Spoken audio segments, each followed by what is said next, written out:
So we talk a lot about things like gratitude, connections, like getting out of your comfort zone and going and, spending time with friends or making new friends. And we talk about self-care. We talk about meditation, breath work. And then we also talk about physical health concepts. But every active brand that has ever catered to men before has been about one thing, which is about athleticism. Run faster, jump higher, lift more weights. That's how you measure yourself. And as an athlete growing up, that's how I measured myself, by the stat board. How many rushing yards did I get? How many carries did I get? Did we win the game or did we not win the game?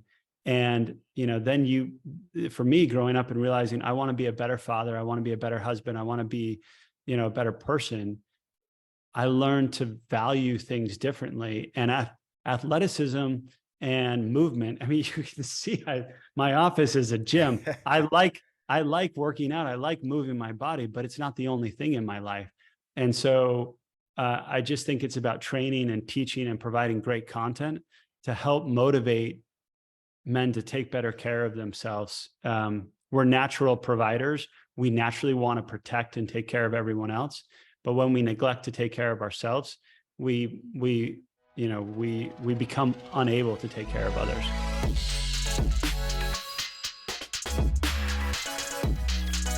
Hey guys, welcome back to another Rest, Eat, Move podcast. This is Matt Johnson. Today is the first ever in the podcast series where we have a special guest virtual and also in person. I have my father, Chris Johnson. So it's three of us. We're going to try to go back and forth, but we have a special guest, the CEO and co-founder of Rhone. As you can see from head to foot today, I'm dressed in Rhone. Most days you'll find me in Rhone. And so this is kind of a labor of love podcast. Dad, you love Rhone. We love Rhone. And we wanted to get Nate Checketts. And that's how you say it, Nate, right? Checketts? Checketts with an S at the end, but that was good. Yeah. Checketts on the podcast just to talk about Rhone, talk about his mission, and talk about his love and connection to being active wear, and everything that encompasses. So we were talking before we hopped on about our first interaction with Rhone. It was 2013, 2014. Gentleman, one of the first employees, called our office, said, hey, we think there's some collaboration. Send us some Rhone gear. And ever since, we've been in love with it. And I think what you'll find is some similarities with Nate's story and our story, and how running a business can be hard. But, if you tap into the mission, the purpose, anything's possible. So Nate, thanks for joining us. You want to give the listeners a little background on who you are and what Rhone is? Yeah, well, it's so great to be with you guys, and I appreciate you having me on. And it's funny to kind of like reconnect almost a decade later, and have the companies grow and to continue to be doing what we love. But so as you mentioned, I co-founded Rhone with my brother Ben. And it's been just this huge labor of love for us. We grew up with a mom who went back to school when we were growing up and became a marriage and family therapist for trauma and marriage and family. And so we were like her guinea pigs at home. There were 6 kids, and always kind of grew up talking about our feelings around the dinner table. And then our father actually worked in professional sports. And so we kind of had this really interesting like balance growing up of, it's important to talk about your feelings and get really comfortable getting uncomfortable. And then my dad, we would like go out and we would, train, and he was really big on discipline and focus and taking care of your body. And so that was kind of how we grew up, but I was always like very entrepreneurial. So I started a summer camp in my parents' backyard without telling them that I was doing it. And all of a sudden, like my parents started getting calls from family saying like, hey, your kids are doing a sports camp in your backyard. And that camp ended up running for 8 years. I was always like doing lemonade stands and things like that. I started my first venture-backed company in college. But eventually I ended up returning to kind of family roots. In the sense that I got a call from somebody at the NFL after I sold my first startup.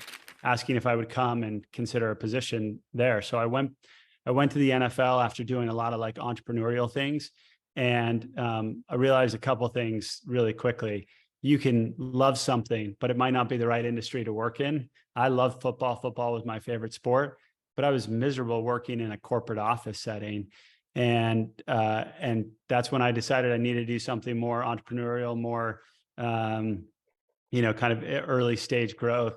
And the idea came to my brother and brother-in-law about going and building, kind of really the next generation men's apparel brand with an emphasis on kind of activewear to what we call work leisure.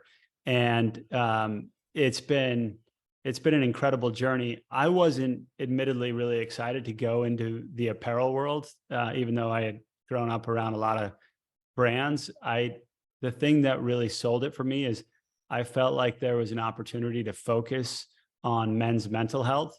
It's a huge priority for us as a brand and as a company. We've held over 100 men's sessions, group therapy sessions. We do it every time we open a new store. We hold monthly events in our stores, all related to getting guys to get comfortable being uncomfortable talking about their feelings, and also building good social connectivity, because one of the biggest impacts of men's mental health has to do with isolation and men's inability to make new friends, as they get older. So it's been incredible. Our goal is to positively impact 1 million plus men and their families, as well as outfitting them with the absolute best product, everything from underwear to outerwear.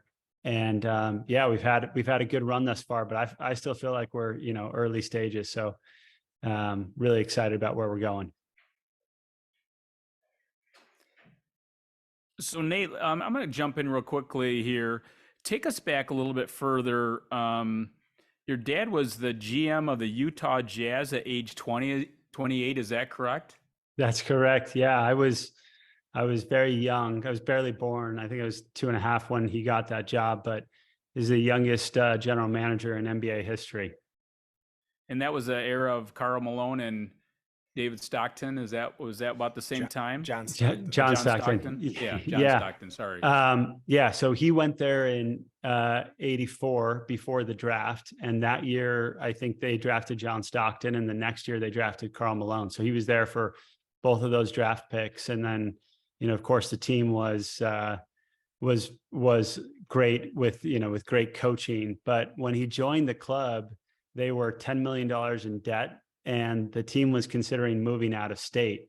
So he was actually the one that found a new owner for the team, Larry Miller, who was a used car dealer in the state. And that became Larry's most successful investment. And the Miller family just sold the team recently. But that was he brought Larry to the team. That's pretty cool. Yeah, it was always interesting why they call it the Utah Jazz. I never understood that, but that's interesting that, where your dad was. Also, I was listening to one of your podcasts, and take us just real briefly back to, you had this mobile app that you kind of were involved with, and it kind of failed on you. And I thought this was just a fantastic learning from what you said. Kind of take us back there a little bit, because I think what leads into your amazing success is some of these hurdles you had to go through or you learned along the way. I mean, real quick on the Jazz thing, it was always the big joke that the Utah Jazz and the New Orleans Saints were misnamed. It should be the Utah Saints and the New Orleans Jazz, but oh, that's funny. Yeah. So while I was in college, I had this idea for a concept of creating a text message based platform that you could order food from your favorite restaurant. You could text it in. It happened because I never had time in between classes to get lunch, because I took too many credit hours. So I was like, it'd be so great if I could just text my order in. Texting was on the rise. The iPhone hadn't quite come out yet. It came out in 2007. Then we developed an app for sports stadiums, because that was the world that I grew up in.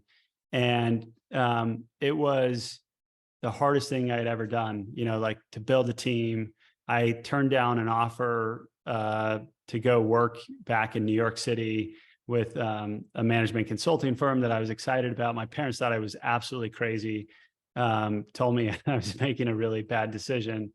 And we put kind of 3.5, 4 years of hard work into building this platform. We had all these really cool patents around natural language processing and applications. And then, we just realized we were too early. We were trying to sell into these sports stadiums called the Verizon Center, and nobody could download an app on their phone because Verizon and AT&T hadn't figured out how to deal with high density mesh wireless. You have a building that's vacant most of the time, but then for 4 hours, 80 games a year, it's filled to capacity, and the strain and pressure on the cellular networks, they couldn't figure it out. So we ended up selling the IP to one of our clients, the San Francisco 49ers, and they went on and turned that technology into a lot of the stadium technology that you see now. You walk into a building, you use your phone to get in, you use your phone to order food, and it's ready at the pickup window. You can actually check the queue for the bathroom line, how long it is. That was all initial tech that we had kind of developed in the platform there. But it was such a tough experience because, I had these dreams and aspirations of this is going to be so successful. We're going to make all this money. We're going to change the world. And instead, I barely returned some money to our investors and had to fire all these friends because the company couldn't afford to keep them employed. And then, we're selling the technology, and it was so painful. And I remember thinking, what a big mistake. I've just wasted 3 years of my life. But I look back now, and there's no way I could do what we're doing now at Rhone if I hadn't had that experience. It was just I needed to go through that pain and hardship and trial and challenge in order to really learn from it. Yeah, because I thought that was, when I was listening to it, I thought that was just a critical, go to, okay, what did I learn along the way? And I think from there, you might have thought that was a failure, but as you have ventured in, you have to make mistakes, and that's critical. We talk a lot about that, whether it's in the health space or any type of business. I also thought it was really interesting that you wanted to get into a business and run a company that matters. Talk about that for a minute. Yeah. So when I started working at the NFL, I was commuting back and forth from Connecticut. So I live in a town where about 60 to 70% of the town commutes into Manhattan. At least that was the stat pre-pandemic. I think that number's probably gone down a little bit. But I had about a 90-minute commute each way, which gave me a lot of time on a train to sit and think. And I'd use that time to either I called it the great equalizer. If I needed to catch up on sleep, I'd sleep. If I needed to catch up on work, I'd work. But most of the time I would read and I would journal. I used it as a time to work on myself a little bit, self-development. And I remember struggling with this fact that I'm why am I unhappy working at the National Football League? All my friends are telling me what a cool job. And so I felt this sense of guilt, I just need to have a better attitude. But then I sat there and I realized, I think the thing that I'm struggling with is if I disappear tomorrow, they could fill my seat like that. In fact, the NFL is not even shy about it. They'll tell you, we've got a stack of resumes, with MBAs ready to fill anybody's seat if you leave. And it's, by the way, not something I'd recommend from an HR standpoint, but I kind of sat there and I was like, I just don't feel like I matter here. And I feel like if I leave, somebody else could do this job. And by the way, I worked with amazing people. I loved the people there, but it just wasn't for me. And you guys probably relate to this. When you're doing your own thing, I compare it to here's a spectrum of, joy and pain. And when you start your own thing, it just gets wider, right? So the high highs and the low lows feel more intense. So then when you go back into a corporate environment, it's like you're going back to this.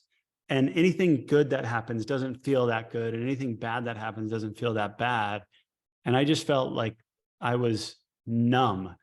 So I remember struggling with this. And I said, I want to go build a brand that matters.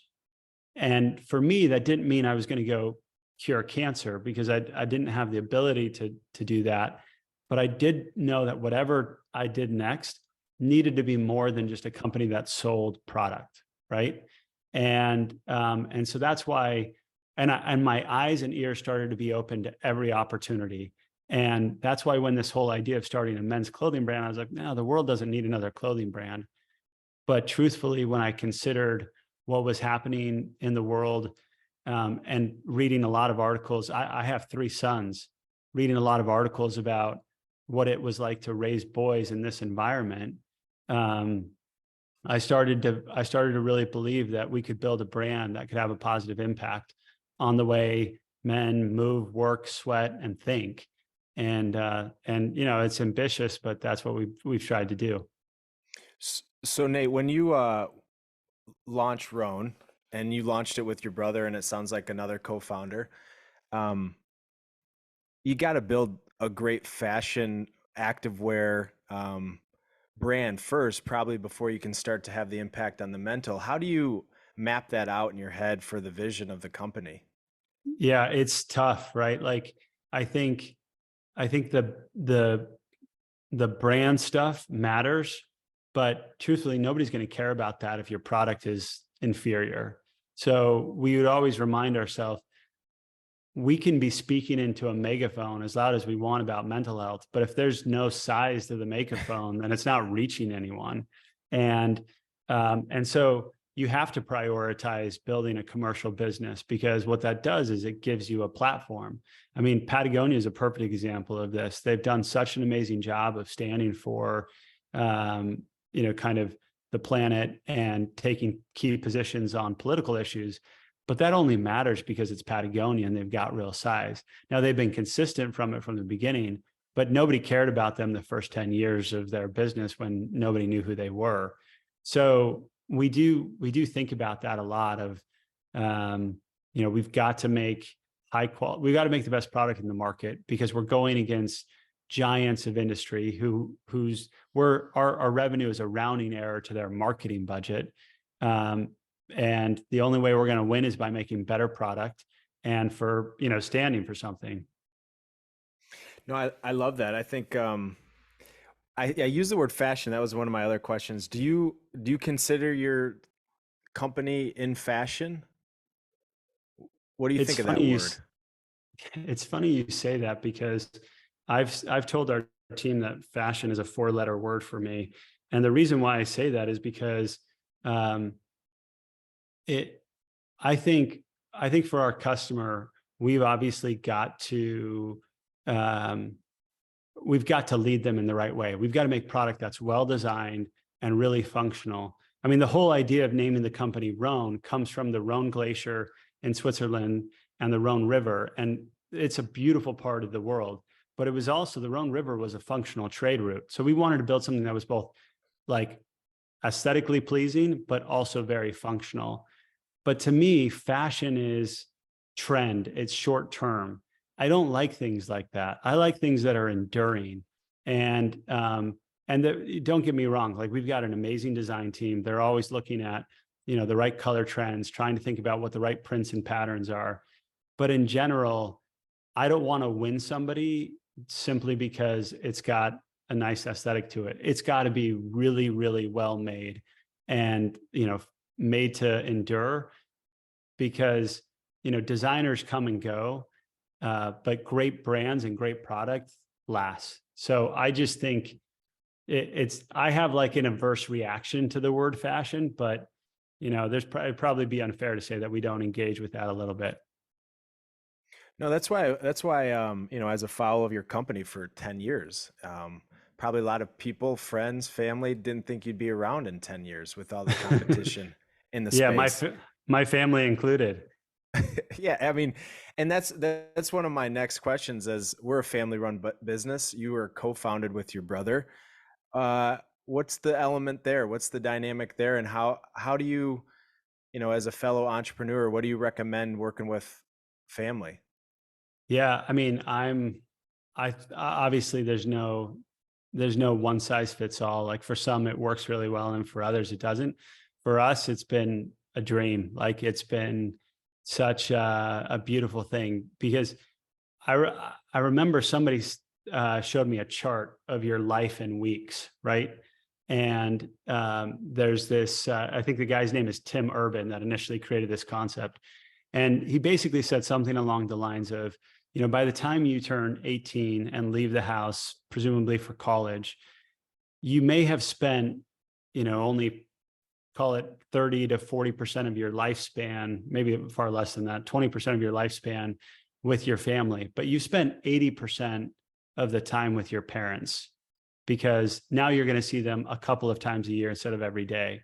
And I was devastated. Like reading that, I was just like, oh, it was such a gut punch for me.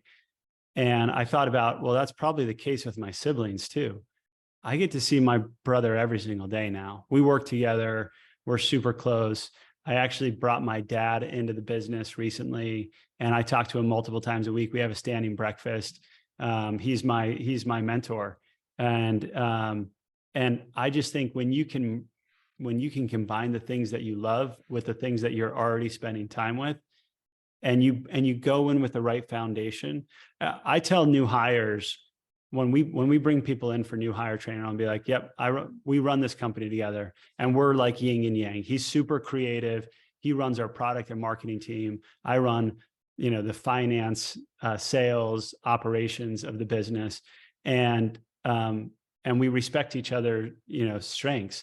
But I say, this company could go to zero tomorrow. We could fail and it wouldn't matter to me as long as we have our relationship. The most important thing to me in the world is my family. And that's always first and foremost. And it's been great because it's gone really well, but I know he's on the same page. Like there's nothing, we will not let anything come in the way of our relationship and friendship. And we just started with that approach. That doesn't always work with families. But I've just been blessed. I have 5 siblings, but my brother Ben is somebody that I feel like I could work with for the rest of my life. So cool. Hey, I got a quick question for you. So I again, you're alluding to your brother Ben, but I really thought it was really interesting that Ben was a writer, he's creative, and then he wrote a bunch of copy on kind of telling your story. And the more I've learned about your company, again, my son turned me on to you guys many, many years ago. In fact, I was just talking about you guys today. I'm going to Philadelphia next week, and I'm doing a training for a large financial company, and we have a full day of training. And one of the guys says, "Are we working out in the morning?" I said, "Yeah, I wouldn't really call it a sweaty workout, but we're definitely going to move." And he said, "Well, what kind of clothes should I wear?" I said, "You should wear Rhone." He goes, "What do you mean?" Love it. I said, "You should wear Rhone." He goes, it's an active wear that you could go to a board meeting in, you could move your body in and whatever. So, I could see him coming in one of these old Nike sweat outfits. And I go, "No, that's not, this is get in the world today, bro." So it was really funny because I was talking to his key assistant and she said, "I'll take care of him." I said, "You got about a week and a half to order the product from Rhone."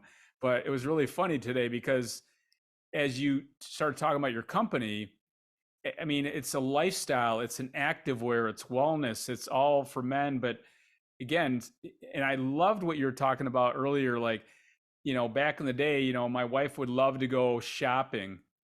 I hated it. If you said, "Hey, you could climb, Mount Everest," I would pick Mount Everest over going to the mall. 100 times out of 100. Yeah, I I'm would with you. come home and she goes, "Why are you so exhausted? I can't do this. I can't do this, honey. I can't go shopping. Do you want to go shopping or Christmas?" "No, I don't want to go shopping." And then you were talking about how men shop differently than women. And I thought to myself, now you're strumming. I never liked logos. I don't like these big, huge, clunky, and you guys, I don't know how you hit all the buttons, but I was like, yes, it's all those buttons that I think differentiate men. I mean, we like nice stuff, Right. but we don't really like to shop for it. I like to call it, I like to fetch.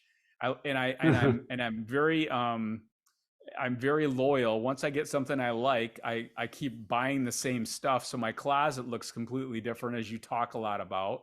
So anyway, I just wanted to kind of throw that in there. But one other thing I know Matt's got a few more questions for you, but I loved what you said about, let me see, how do I write this down? He's got to get his glasses. About, human capital is your greatest capital. Talk Yeah. about that for a minute. Well, you said a lot of things, Chris, that I feel like matter to me. I mean, the first is that, like, on the shopping side, men do shop so differently than women. There was I believed, I'm like, there's nothing more exhausting than going to a shopping center with, like, how do I get so tired? I could run I'm exhausted. I get it. I could run a marathon and be less tired than like too. going and walking around a shopping center. But like, that doesn't mean that guys don't like to shop. It just means that we shop very differently. Like, I'm the kind of person that if I'm shopping online, I want to like read everything about it. And I want to like really know that it's the best. And then I only want to buy one just to like test it. And then I'm hooked. And like, that's all whereas, and it's funny because we do have female buyers buying for the men in their lives. They show up and they buy like a smattering of things right away. They're like, oh, this is great, let's try it. But men, they buy one thing in one color and then they buy that same thing in like 6 colors. So there's that. On the human capital side, it's, the longer I've been doing this, and I'm sure you guys have seen the exact same thing. It's all about the people. You can't be everywhere. You can't do everything. And you're not even going to have the best ideas. I do these 3-month check-ins with all of our employees. And I always say to them, what are you seeing? What's the insight?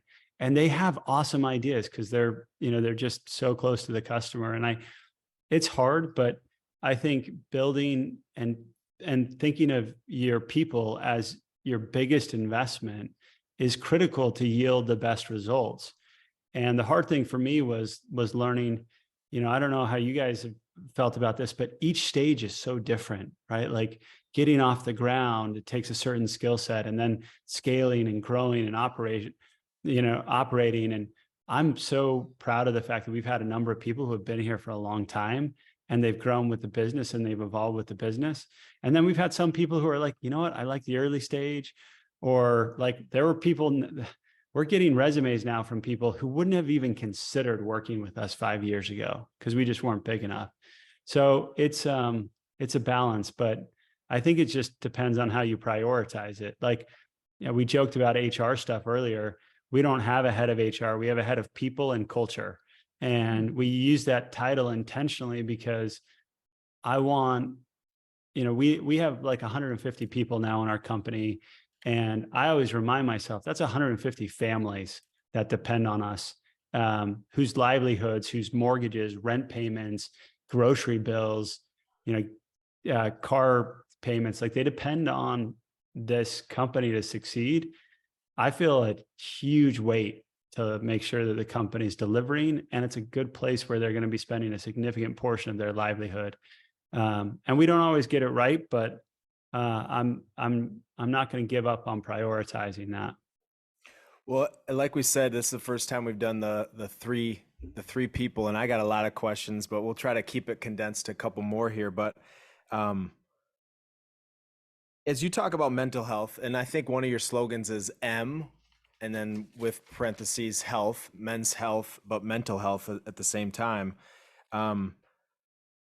What do you see from people that you really wish they could tap into, that you learned from your mom or your family or your unique experiences, that really gives you this passion, this reason why behind mental health specifically?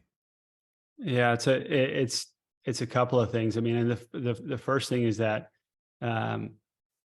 we are in an age and era where, like, it's so appropriate and it's so important and it's really powerful. We've been heavily focused on gender equality, and I'm really passionate about that. I actually, more than half of my leadership team is made up of really talented women. We're very focused on equal pay and empowerment. But I also think about my boys growing up in this environment where they're at school and they hear it's, bring your daughter to work day and the future is female. Women are graduating at college at a much higher rate than men are right now. And I think you're seeing boys, young men, and now men who grow up who believe in gender equality, but don't know what that means for them from a masculinity standpoint, almost to the point where every time the word masculinity is used, it's used in a negative context, this idea of toxic masculinity. And at times, we're trying to solve the men's mental health crisis with the same tools that we are for women. And just, and I get that gender is a tricky topic, and I use those terms maybe independently. But I'm just, to try and deliver a clear message. Generally, men and women need different things for their mental health. And right now, as a country, it is the highest cause of avoidable premature death in our country. It's the, I think, fourth largest cause of death for men between the ages of 30 and 45. Men commit suicide at almost four times the rate of women. If men are dealing with depression, anxiety, or challenges, they're 35% less likely to seek professional help. If they do engage in therapy, 80% of the time, they won't have a second session. So the data is what scares me and what motivates me. And unfortunately, I've lost more than one person, more than one friend to suicide. And I just genuinely believe that we're not doing enough about it. And part of it is that when we talk about mental health, it's so natural for us to talk about the disease state, right? We talk about anxiety, depression, suicide when we talk about mental health. We don't talk about mental fitness. On physical health, if you talk about physical health, you don't jump straight to diabetes and cancer and everything else. You talk about, okay, move your body, get a good night's rest, make sure you're hydrating well. And so for mental health, what we're trying to do is we're trying to reframe the conversation and say, this is a major issue. We know this is a major issue, but in order for this to get better, you need to be taking care of yourself and take your mental fitness seriously. And that means, and by the way, these things are heavily intertwined. So we talk a lot about things like gratitude, connections, like getting out of your comfort zone and going and, spending time with friends or making new friends. And we talk about self-care. We talk about meditation, breath work. And then we also talk about physical health concepts. But every active brand that has ever catered to men before has been about one thing, which is about athleticism.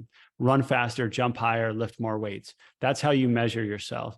And as an athlete growing up, that's how I measured myself, by the stat board. How many rushing yards did I get? How many carries did I get? Did we win the game or did we not win the game? And, then for me growing up and realizing I want to be a better father, I want to be a better husband, I want to be, a better person, I learned to value things differently. And athleticism and movement, I mean, you can see my office is a gym. I like working out. I like moving my body, but it's not the only thing in my life. And so I just think it's about training and teaching and providing great content to help motivate men to take better care of themselves. We're natural providers. We naturally want to protect and take care of everyone else. But when we neglect to take care of ourselves, we become unable to take care of others. I think it's such a powerful mission with also a product behind it. And I don't know if you saw what Giannis said after they got knocked off in the first round. Oh my gosh, loved but it. It's exactly what you're saying is, when we work with people that come to us, they have many issues, cholesterol imbalances, weight loss, but some of them have anxiety and depression and mental health issues. And when you ask them about mental health specifically, they only pay attention to it when there's pain. So if you're anxious, all you want to do when you're anxious is get rid of that anxiety or that anxiousness.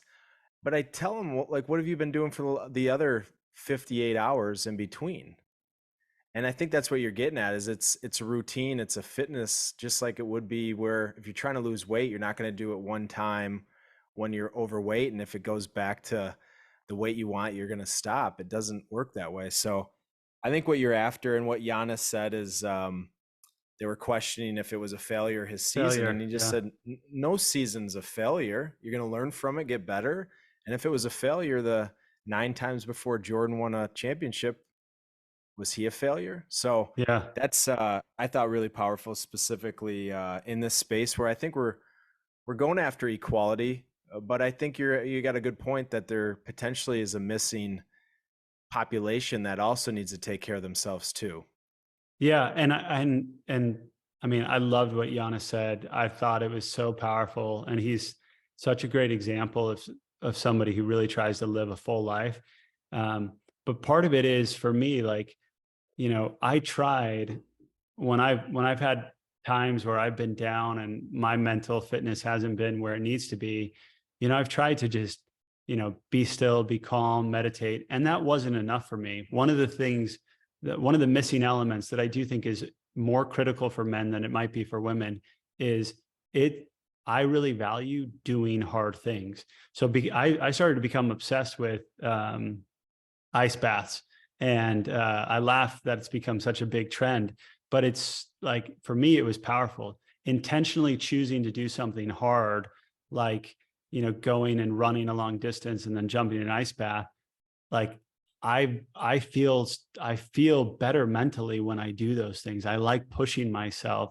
And I think that that's always been a part of human history, and men always knew where they were in society before. But over the last 50 years, where we've become less reliant on needing to protect and provide, in some ways it's harder to feel valued. And so by going and, engaging in challenges and being intentional about it. And what you guys do is so powerful. At the foundation of this pyramid, for me, it's really three things. It's sleep, hydration, and nutrition. And I think, are still at the early stages of understanding how the food we consume is impacting what's happening between our ears. You guys know more than I'll ever learn about this, but it's something I believe so strongly in, that you are what you eat in so many ways. Yeah, I And mean it's the second brain. The enteric nervous system's your gut, and it connects to the brain and creates the neurotransmitters. Yeah, it's so many gold nuggets. Dad, as you want to maybe ask one more question, we'll kind of wrap it up with my final question. Yeah, Nate, this has really been, again, I really, we're really thankful that you took the time to spend with us today. I think you're on a mission. I loved everything One about. last point before you ask your final question. The ice bath thing, we're frustrated with this whole this trend, because a year ago I used to be able to go to our health club and sit in the cold plunge like I have for 26 years, being there. And now you go there and there's 5 people trying to get into this cold plunge. So well, you and apparently you can't do it unless you get a video of it. So yeah, yeah. there's phones out. It's just a mess. Go ahead, Dad.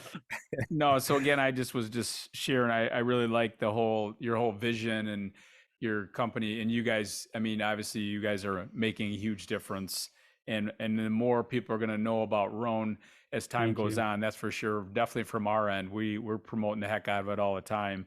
But my last final thing for you would be, again, what are some of the greatest? There's two things I want to talk about. What some of your greatest challenges and basically your greatest opportunities. What are some of the strategies you do to take care of your greatest asset, and that asset is your physical and mental health? So I just kind of, what are some of the challenges you see in your world, and then basically some of the opportunities as I wrap it up on my end? Yeah. Well, I just want to say how grateful I am to spend, an hour with you two. You're the kind of men that we seek to outfit. And one of my favorite things is when I hear from somebody like, hey, my dad wears the product, I wear the product, and now my 16-year-old son wears the product. We really strive to build something that that people are proud of wearing. So, in terms of the biggest challenges, I think the thing that I grapple with the most, maybe this is, maybe you mean on the business side, but on the personal side, the thing that I grapple with the most is, as we scale, as we grow, it's really hard to balance the amount of time that you spend in kind of each of these buckets. And, I always tell people balance is kind of a myth. When you fly an airplane, you're never like perfectly balanced. You're always just fighting an imbalance. And so what I've found to be most helpful is I have time set aside every week for self-assessment. How am I doing? How am I tracking to my goals? And what I find is I'm usually weighted one way or the other. Like I've spent too much time on work, or I've spent too much time on my own like personal fitness journey, especially when I'm like training for something. Or, there are even times during the pandemic where I felt like I'm spending too much quantity time with my children and family and not enough quality time with them. And Been there. We've been Survival there. yeah, time. yeah, exactly. So that's probably, it's hard. I Oh, that's think great. I Yeah, feel, I I like that. feel, I feel like, sometimes I'm not good at getting back to everyone that I want to get back to, or, I have friends that reach out that I love and I care about, and I wish that I could see them more than I do. So, just dealing with the desire to be more places, is something that I struggle with, and probably is the thing that I battle the most of like wanting to be perfect. But the thing that does help me is my routine. And so I was taught at an early age to write down an ideal morning and an ideal evening routine. And again, it's not about being 100%, but it's like when you travel, you know what you come back to. It's easier to get back into routine when you know what the routine is you're trying to get to. And so for Love me, that. I've got those set aside, and um, and it's just like it keeps me so grounded. So not to say that I like when I travel, it's like, oh man, I like almost to the point where I just wish I could be home more. But I love having that balance to go back to. And I find I'm a better father, I'm a better husband, I'm better at my job when I take care of myself, when I get adequate rest, when I move my body, and when I'm eating well. And it sounds like simple things, but garbage in, garbage out. Like, that's the Uh, truth. it- a couple things as I wrap up. So my oldest son is named Ez after a city in France, and so we're trying to keep that theme going. And we have three kids, oldest boy and then two girls. But if we had another boy, we were going to name him Rhone, and it was I kind of love a it. two part piece because I love Rhone gear, but we were aware of the Rhone River and what it stood for. So we're done with the kids and didn't have another boy, so we didn't get to name the other kid Rhone. But the last question, quick question, and probably a loaded question, but what's an active thing that you're trying to accomplish that you haven't accomplished? So I know I've seen you run marathons in your commuter shirts and do other things, played football, but what's kind of a goal physically that you're aspiring to do in the next little bit or at some point in your life? I've just signed up to do my first triathlon, which is going to be a challenge because I don't really like I will like do a cycling class, but I don't really like outdoor bike, and outside of swimming, like kind of growing up, I really don't know what I'm signed up for. So I just They like say the I swimming's the hardest. yeah, they say I'm going to be the zigzagger, like running into people. But I don't know. My wife makes fun of me because she's steady Eddie, man. Like she gets in routine and she will just stay there. I like to have something up on my wall being like, I am training for this. And I think that's the athlete in me that just needs to like have an event to motivate me. And so yeah, that's what I'm focused on right now. And also just keeping up. My oldest is 14 now, Oh wow. and he joined a run club at school. He's in middle school, and he's running like 2 miles every single day. And it was crazy how fast it happened. Like I had taken him out on like a 1 mile run, and I was like having to motivate him, like, "Come on, bud, don't quit. We got this."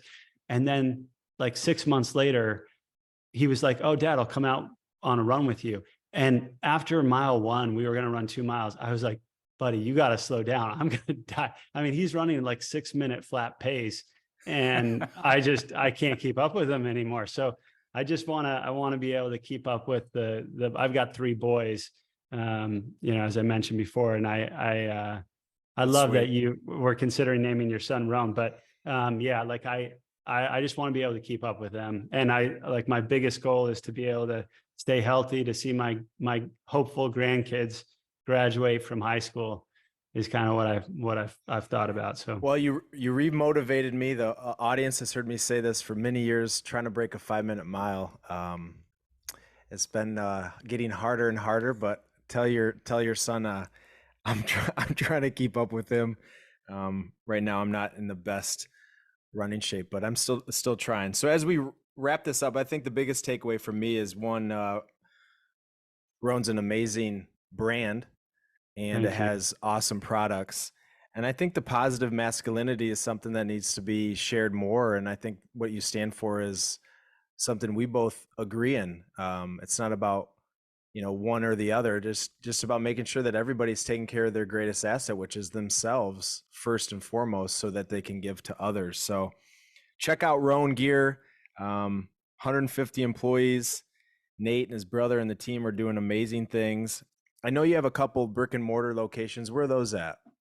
So we've got 11 now. We got 2 in New York, 2 in Connecticut, 1 in Boston, Miami, Jacksonville, Dallas, Houston, 2 in LA, and then Chicago. Awesome. Yeah, so you check them out online or if you're in those locations. And Nate, thanks for joining us. I got way more questions, so we might have to do a part 2. But as we wrap this up, again, I think the takeaway is you got to invest in yourself first so that you can give to others. We'll see you again next time. Thanks, guys.